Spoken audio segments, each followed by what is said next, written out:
Bonjour. Oh my God. Les regards de tous vos journaux se portent aujourd'hui vers l'Écosse, qui joue son indépendance à kilt ou double, titre non sans humour 20 minutes, dans un référendum qui s'annonce serré. Après 307 ans d'histoire commune, l'Écosse va-t-elle dire adieu à l'Angleterre, s'interroge Le Figaro. On se trouve devant un suspense historique.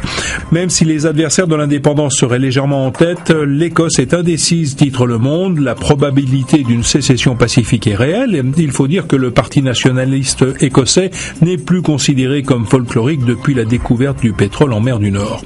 Une richesse qui, avec la dette et la monnaie, poserait un vrai casse-tête en cas de séparation. Ce scrutin est bien la preuve d'un royaume désuni, constate Libération, qui consacre 6 pages à l'événement. Même Londres ne le conteste pas, l'Écosse a les moyens de son indépendance. Grâce au pétrole, elle pourrait avoir un PIB supérieur à celui de la France. Alors, si le oui l'emporte, outre une probable démission de David Cameron, ce sera le début de longues et difficiles discussions, justement sur les ressources énergétiques, sur la monnaie ou le nucléaire, avant l'indépendance prévue le 24 mars 2016. Manuel Valls a surpris tout le monde hier en annonçant sa volonté de supprimer la première tranche de l'impôt sur le revenu sans détailler cette réforme. Du coup, on ne s'y retrouve plus, s'alarme aujourd'hui en France. Ce devrait être une bonne nouvelle, mais sans savoir vraiment qui sera concerné et qui compensera cet argent que l'État ne récoltera pas, l'annonce prend des allures d'improvisation et aura du mal à convaincre, estime Thierry Borsat. Heureusement, les Échos vous proposent d'y voir un peu plus clair. Alors, si j'ai bien compris, pour éviter que cette mesure ne bénéficie à tous les contribuables, y compris les plus aisés, le seuil de la tranche à 14% sera abaissé à 10 000 euros.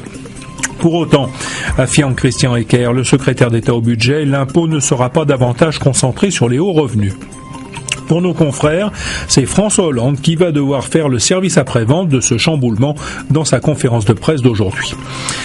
La troisième journée du procès dit de la tempête Xynthia a été marquée par l'indignation du juge face au comportement du maire de la Faute-sur-Mer où 29 personnes sont mortes. René Maratier, à qui les survivants ont reproché son manque d'empathie proche du déni, a été interrogé sans aménité par le juge. Il lui a reproché vertement d'avoir négligé les mises en garde contre les dangers de son urbanisation en occultant une réalité qu'il connaissait pourtant.